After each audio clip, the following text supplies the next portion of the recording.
Hello viewers, my name is Dr. Rajul Dutt.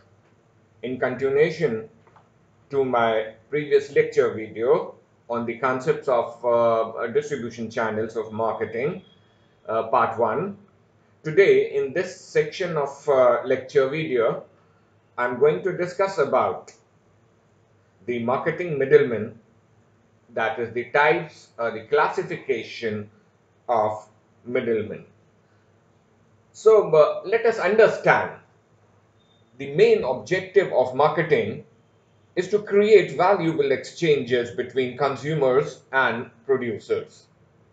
The market consists of those consumers who are able and willing to purchase products, hence creating exchanges that satisfies both parties, that is the seller and the buyer.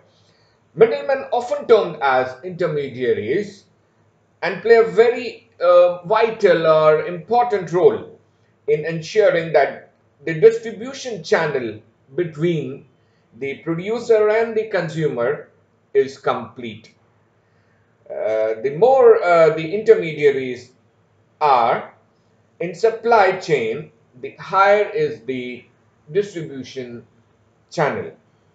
So that is the middlemen are the link between the producer or the manufacturer and the ultimate consumer or the buyer.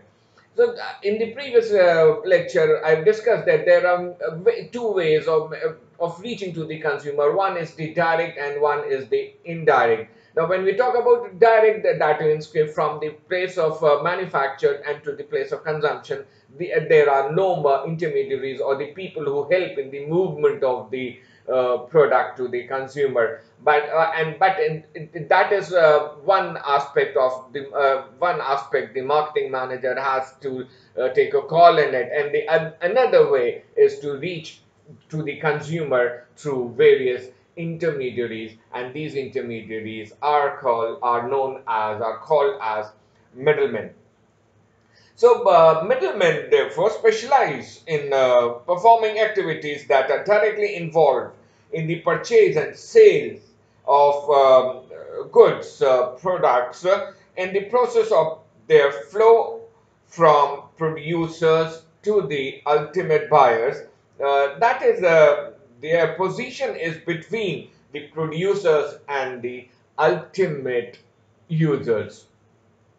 Producers see them, that is the middlemen, as the extensions of their own marketing organization. If such persons would not have been in existence, their own organization would have to do all the negotiations leading to into sales to the ultimate buyers, or maybe advertising. So these ought to be done by the manufacturers themselves. With the rapid development in the field of business activities, the business of today is not only confined to villages or a city or a state. Now it is a situation. It is not possible for producers to have a direct control or contact with the customers every time and with every kind of the product is offered for sale. And therefore, thus, the middlemen today play an important role in the transfer of goods from the producers to the ultimate consumers. Therefore, now this another important aspect is as to what are the functions of these marketing channels. I mean, what are the basic functions or the activities these middlemen they does. So essentially, when we talk about a marketing channel, is essentially a method of organizing the operation to move goods from producers to consumers, and the purpose to overcome the gap that separates the goods and services from those who would use them. So it bridges the gap between the manufacturer and the ultimate users, or the buyers or consumers for that matter. So the activities of the middlemen are designed to create the form, time, place, and position utilities. Now, this is it's important for us to understand as to what is meant here by when we talk about the various utilities, the associated with the activities of the middlemen in terms of form utility. Now, when we talk about form utility, it refers to how well a product or a service meets the customer needs. That is the form utility. Therefore, is the incorporation of the customer needs and wants into features and benefits of the products being offered by the company. So that is the form utility is related with the very nature and the creation of the product in terms of its benefits to the customers. Uh, the other is the time utility. So creating time utility includes considering the maybe the hours and the days of week, or a company might choose to make its services available, that is created by providing easy availability of a good or a product or a service at a time when the customer needs and want it. So this is time related, is as and when the customer requires the product or intends to buy the product, the customer should get the product in the market or at the or at a shop for that matter, or a retail outlet, as and when he or she requires the product. So this is what is being is known as a time utility. The another is a place utility. The place utility refers to or can be obtained through the process of making a product or service more readily available to the customers. So this is again related with as to the place where the customer can buy it, as in when the customer buys it, that is related to time utility, and where the customer can buy, that is the retail outlets or the place where the customer go and actually buys the product. And the another is the position utilities. It refers to the usefulness or the value that the customer experiences from a product or from a product or a service, and the purchaser has a legal right to own and use it freely. That is the exchange of the product in lieu of the money paid, or in the simple terms we can refer to as, where we can say there is an ownership transfer. So the ownership transfer it takes place when the exchange takes place, and when the customer buys the product in lieu of the money, the customer gives the money and buys the product. That means that there is an ownership transfer. So this is very important for us to understand as to the various activities the middlemen they perform or they create, and because of these middlemen, these activities are created in terms of the form, in terms of the time, place, and position. So the various functions, therefore, we categorize or perform by middlemen or the marketing channels are, I mention here is that is number one is the research. So how does this research is being associated is that is the research is the gathering of information necessary for planning and facilitating exchange. So the retailers and the wholesalers, they get the information about, because they are in touch with the customers directly. For example, the retailers, they are in touch with the customers, and therefore they are able to to get the pulse of the customer as to what exactly the customers are looking for. And this is what we call it as, again, the consumer behavior. Very important in marketing is to start with it, is to understand the behavior of the customer, and the whole process therefore goes around this particular aspect. The second is the promotion, development and dissemination of the persuasive communications about the product offer. Therefore, it means to spread information, knowledge, opinion widely to the people. So this is again the one of the various important activity or the function being performed by the retailers and the wholesalers. Another, the third one is the contact, searching and communicating with the prospective buyer. So this is again the point of contact becomes and the search. So the prospective buyers as to whom the product can be sold or maybe sold to the buyers.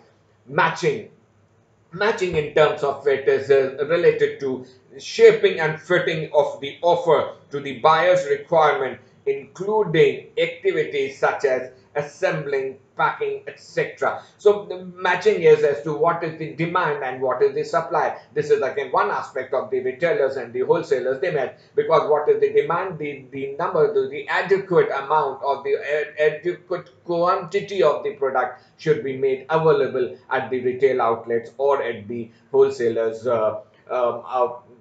place.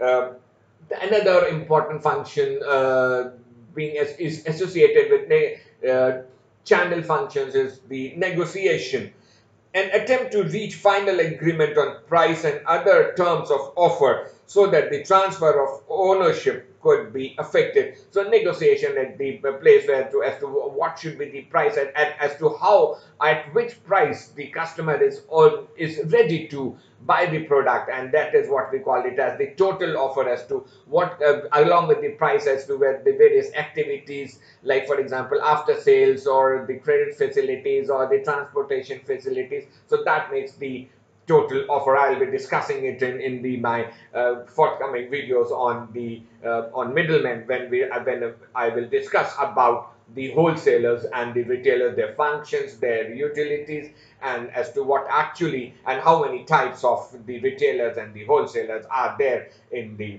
market. Physical distribution, transporting and storage of goods. So another important function is these people they actually make the movement of the product in terms of when they buy when the wholesaler buys from the manufacturer. So that means that this the one when the wholesaler buys, this is one movement, and the another movement is the physical transportation, that is from the place of manufacture to the place of where the storage can be done. So wholesaler they buy the quantity or the products in bulk and they store it in their warehouses, and then the retailers contacts the wholesaler, and therefore again there is a transfer in lieu of money. So the retailers they buy the products, the adequate they can sell it into the market from the wholesaler. So this is again the movement as far as the movement of good is concerned, and again it is the transportation, that is the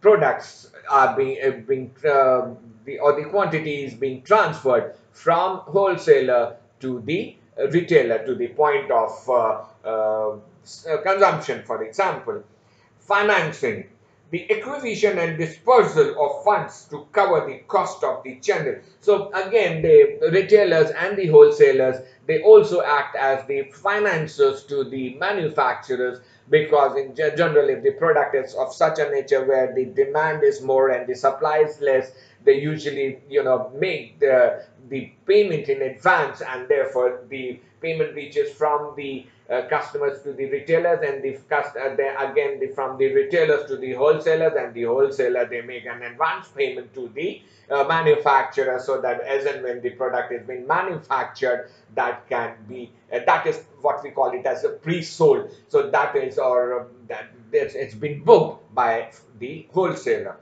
And risk taking, again a very important aspect associated with the middlemen, are that there is an assumption of risks in connection with the channel work. So both in terms of the risk is that the manufacturer is has taking the help or in the movement of the products through wholesalers and retailers, and the wholesalers and retailers they are stocking the goods in the view that they will be able to sell the product to the ultimate consumers. So a lot of risk is being associated as far as, again, these middlemen, or the popularly known as intermediaries, which helps in the movement of the product. So we're coming now to the next subheading here in the slide, is the types of middlemen. So middlemen are the persons who provide a link between a firm and the consumer. According to McCundiff and Still, a channel of distribution may be defined as a path traced in the direct or indirect transfer of the title to a product as it moves from producers to consumers or the industrial users. So the middlemen are the persons, as we have discussed earlier in this slide and in the previous lecture also, who provide a link between the manufacturer and the consumer. They facilitate the purchase and sale of goods and services, and also perform the marketing functions we discussed just now.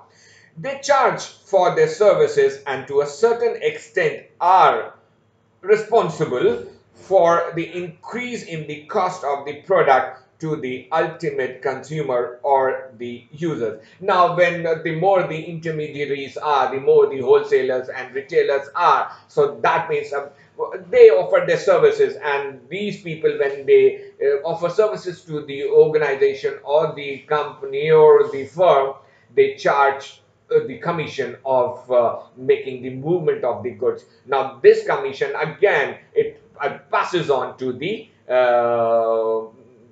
customer ultimately, because it adds to the cost when they charge a price, when they charge a commission. So this again leads to cost, and the cost has again been incorporated in the price calculation. So these services, the more the middlemen are, the more the commissions, and the more it is being passed on to the consumer by way of cost being converted into price. So despite this, the middlemen constitute an important link in the channels of distribution. They help the marketers in selling their products, and the consumers in getting what we call it as the want satisfying products. So again, they play a very important and the vital role. That is, once they establish the link between the manufacturer and the customers, which are being varied as far as geographical dispersion is concerned, as far as in terms of geographical dispersion. So this is again plays an important role. So the middlemen, therefore, can be broadly classified into two major categories. One is the mercantile agents, and the another is the merchant middlemen. So what are the mercantile agents? So these are the agents for this, again, replace that they become the part, they provide their services against the commission they charge, against the money they charge for the movement or the transfer of goods from one place to another, so as to reach to the users or the consumers. So the mercantile agents perform important marketing services and facilitate the process of distribution of goods. They are also known as the agent middlemen and the functional management middlemen.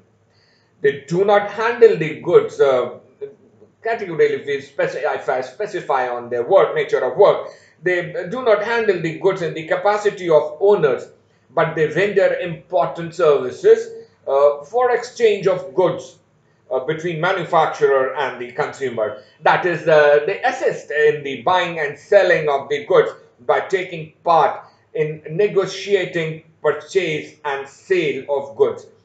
Since they do not own the products, they do not earn profits. Very important to notice, they do not own the products, and therefore they do not earn profits, but they take their remuneration for the services rendered in the form of commissions or brokerage.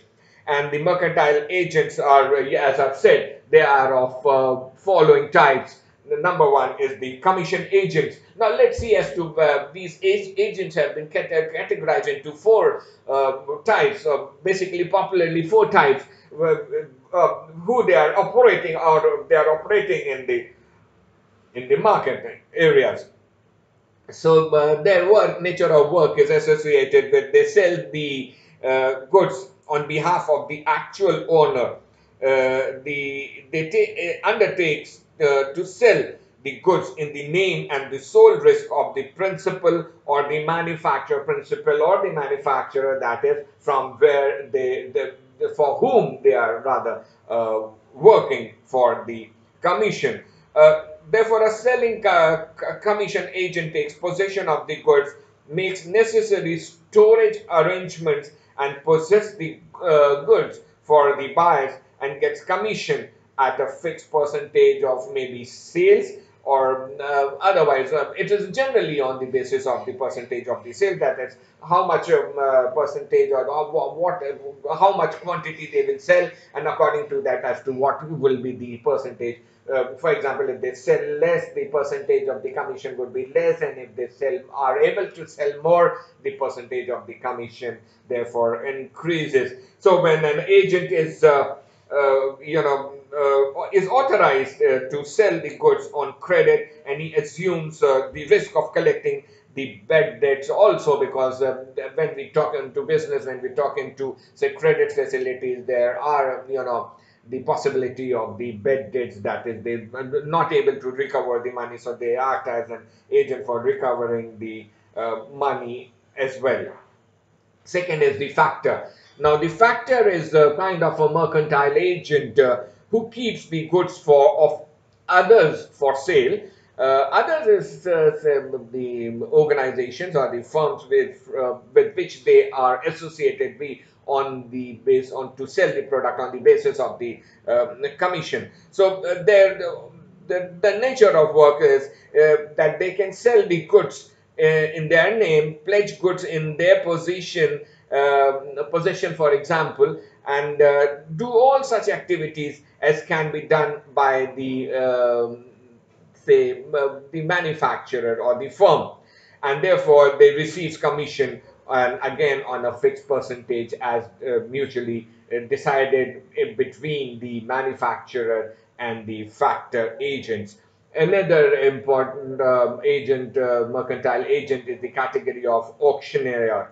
The auctioneer is a mercantile agent or agent who sells the goods on behalf of the manufacturer. By undertaking the auction of the goods, they buy the product and they auction the product. So this is another way of selling the goods. Because many wholesalers, they invite and they auction the quantity, and by bidding the prices of the auction. Just like commission agents, they takes the possession of the goods, displays them to the intending purchaser. Now the intending purchaser here in broadly are the wholesalers, for that matter, for example, and sells goods to the highest bidder and receives certain percentage on commission. So they sell the product to the whosoever gives the higher bidding, the quantity is being sold and on behalf of the manufacturer, and in between they charges the commission or for having done this auction or the bidding activity. And the fourth one here in this is the broker. A broker is a mercantile agent who negotiates the purchase or sale of goods on behalf of the manufacturer, and the brokers obtain neither the possession, they do not they do not possess, as in the earlier cases, possess the ownership of the goods or the products, but only they provide their services to bring the buyer and the seller together and facilitate the trading in products or commodities or services of the commission as a remuneration. So their only part is as a broker. They they associate the buyer and seller, or they arrange a meeting between a buyer and the manufacturer, and they for this activity if the if the deal is done between both the parties, the broker gets charges the commission for this such activity. Now, the second category is the merchant middlemen. So, these merchant middlemen are also known as the merchants or the dealers in goods and services who purchase and sell in their own name of the margin of profit. So that they assume title of ownership to the goods in all cases through physical possession of the goods, and which may not take place in all the cases. The undertaking not undertake them, rather they undertake the marketing risk and perform many functions, and they may be therefore can categorize into two major categories, that is the wholesalers and the retailers. So in the next section, I will cover the various activities and the functions of the and the types of the wholesalers. The wholesalers can be broadly divided into two on the basis of their quantum of the business, that is, big wholesaler or a small wholesaler, and the various types of the classification of the retailers. There are various types of retailers which I will deal in the forthcoming video. Thank you.